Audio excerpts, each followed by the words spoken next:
Ada satu pertanyaan yang jujur saja ini cukup sensitif, tapi tolong dengarkan ini sampai selesai. Sebelum tahun 1500, apakah orang Batak, Dayak, atau Papua, Bugis, dan Sunda menyebut dirinya orang Indonesia?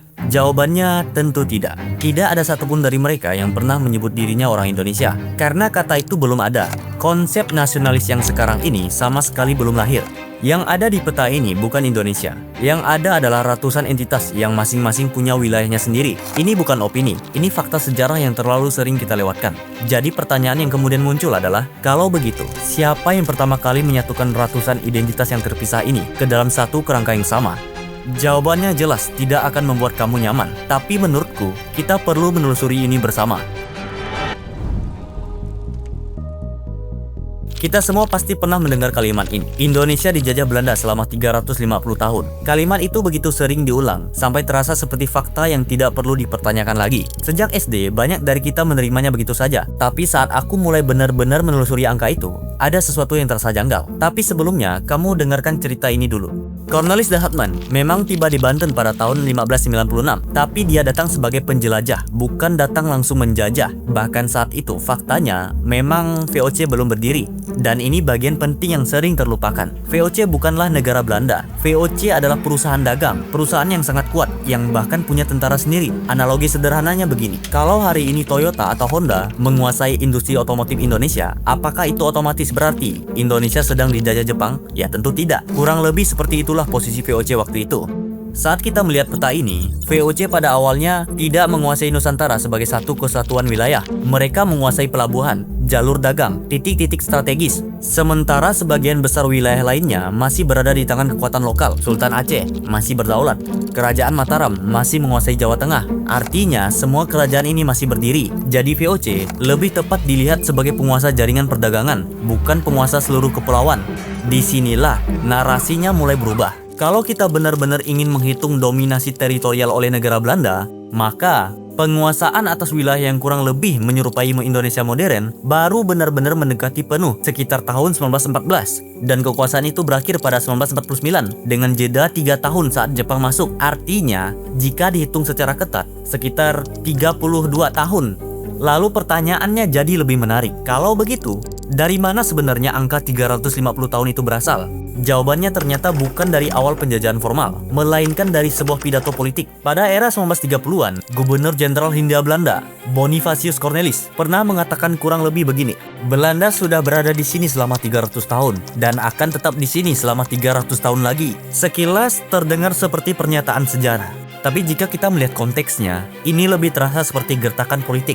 Kalimat itu ditujukan kepada para pemuda pergerakan yang saat itu mulai berani membayangkan kemerdekaan. Dengan kata lain, ini bukan sekedar catatan masa lalu. Dan ironisnya, kalimat itulah yang kemudian hidup begitu lama dan perlahan diterima sebagai kebenaran sejarah oleh banyak orang.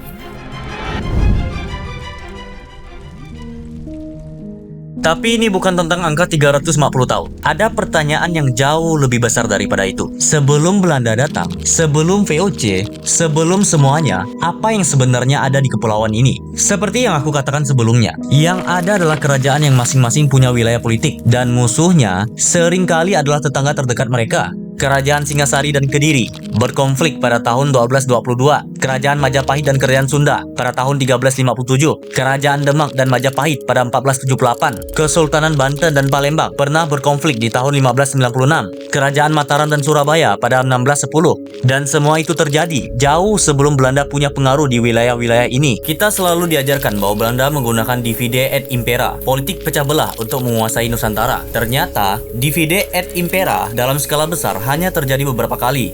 Contohnya perjanjian Giyanti tahun 1755 yang membelah Mataram, Snokkhurgonje yang memetakan struktur sosial Aceh demi memecahkan perlawanan dari dalam, atau ISR 1926 yang membagi masyarakat kolonial ke dalam kelas-kelas rasial. Selebihnya, Belanda lebih sering berperan sebagai katalis, yaitu mereka masuk ke konflik yang sudah ada, lalu memilih pihak, menguatkan satu kubu, kemudian melemahkan yang lain. Karena memang di awal kerajaan ini saling berkonflik, jadi untuk apa dipecahkan lagi? Disinilah ironi besarnya dimulai. Ketika VOC bangkrut dan dibubarkan pada tahun 1799, kerajaan Belanda mewarisi semua masalah ini.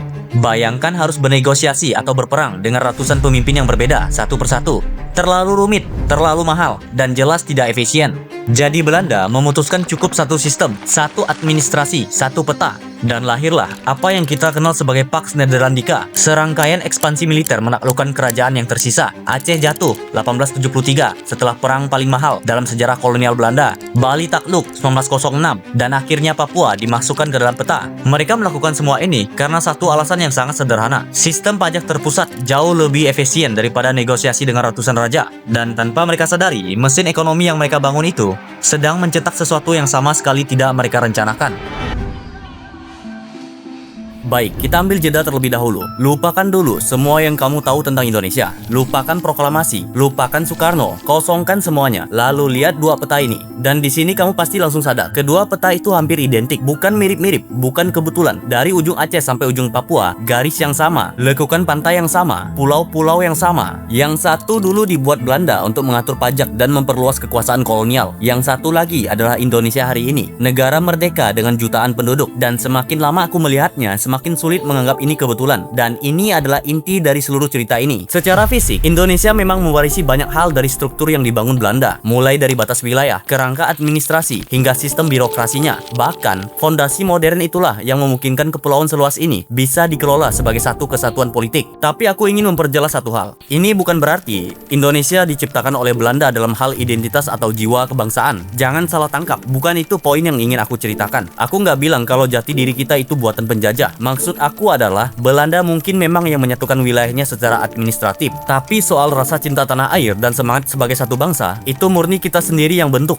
bukan hasil karya dari Belanda. Jadi jangan salah paham tentang apa yang aku ceritakan. Dan sekarang, aku perlu bercerita tentang sesuatu yang terjadi pada awal abad ke-20. Tahun 1901, Ratu Wilhelmina dari Belanda mengumumkan sebuah kebijakan baru untuk Hindia Belanda. Kebijakan itu disebut sebagai politik etis atau kebijakan etis. Ide dasarnya sederhana. Belanda telah mengeksploitasi Nusantara selama puluhan tahun dan menguras kekayaannya untuk membiayai pembangunan Eropa. Sudah saatnya Belanda membalas budi kepada rakyat jajahannya. Sekilas, ini memang terdengar seperti pertobatan moral. Seolah-olah setelah puluhan tahun mengambil, Belanda akhirnya ingin memberi kembali. Tapi setelah aku menelusurinya dan faktanya, ini tetap dirancang untuk satu hal yang sama, membuat Hindia Belanda berjalan lebih efisien bagi kepentingan kolonial mereka. Disinilah Belanda menyusun rencana yang sangat teknis, mengubah koloni ini melalui 3 pilar utama. Irigasi untuk meningkatkan pertanian, imigrasi untuk mengurangi kepadatan penduduk Jawa, dan yang paling penting, edukasi, pendidikan barat yang sistematis untuk rakyat pribumi Hindia Belanda. Belanda membangun sekolah-sekolah, sekolah dasar di desa-desa, sekolah menengah di kota-kota besar. Semua dengan satu tujuan, mencetak tenaga administrasi yang cakap untuk menjalankan mesin kolonial mereka. Yang Belanda tidak perhitungkan adalah, kalau kamu mengajarkan seseorang cara membaca, mereka akan membaca semua hal, termasuk hal-hal yang tidak kamu ingin mereka baca. Dan disitulah ironi yang sesungguhnya mulai terasa. Ketika Belanda memperkenalkan pemikiran-pemikiran besar Eropa kepada rakyat jajahannya tentang kebebasan atau hak asasi manusia, mereka sebenarnya sedang membuka sebuah pintu yang mustahil untuk ditutup kembali. Orang-orang akan membaca, mereka akan belajar, dan mereka akan mulai berpikir. Lalu cepat atau lambat akan muncul satu pertanyaan yang nyaris tak terhindarkan. Kalau kebebasan adalah hak setiap manusia, kalau kesetaraan benar-benar prinsip universal, lalu mengapa kami tidak memilikinya? Apa yang sebenarnya membedakan kami dari kalian?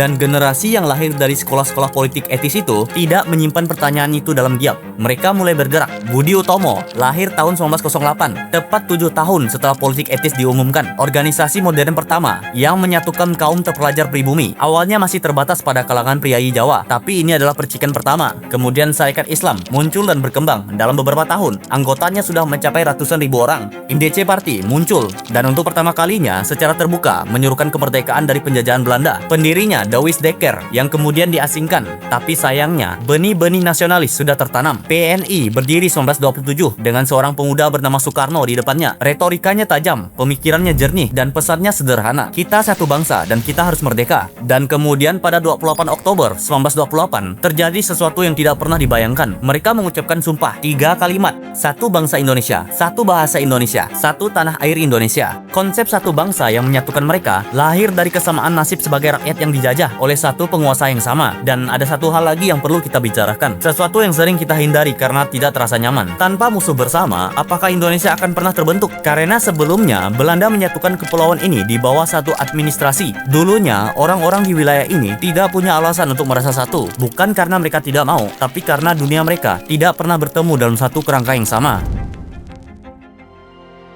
Jadi, kita sudah sampai di sini, dan aku ingin kembali ke pertanyaan yang aku lempar di awal video. Apakah Belanda tanpa sengaja menciptakan Indonesia? Dari apa yang telah aku ceritakan, kalian sendiri yang menjawabnya. Pada akhirnya, Belanda tidak bermaksud untuk menciptakan Indonesia yang kita kenal sekarang ini. Sama sekali tidak. Mereka menyatukan kepulauan ini bukan karena visi kemanusiaan, bukan karena mereka peduli dengan bangsa ini. Mereka melakukannya karena mereka butuh sistem pajak yang efisien. Motifnya sepenuhnya ekonomi dan sepenuhnya egois.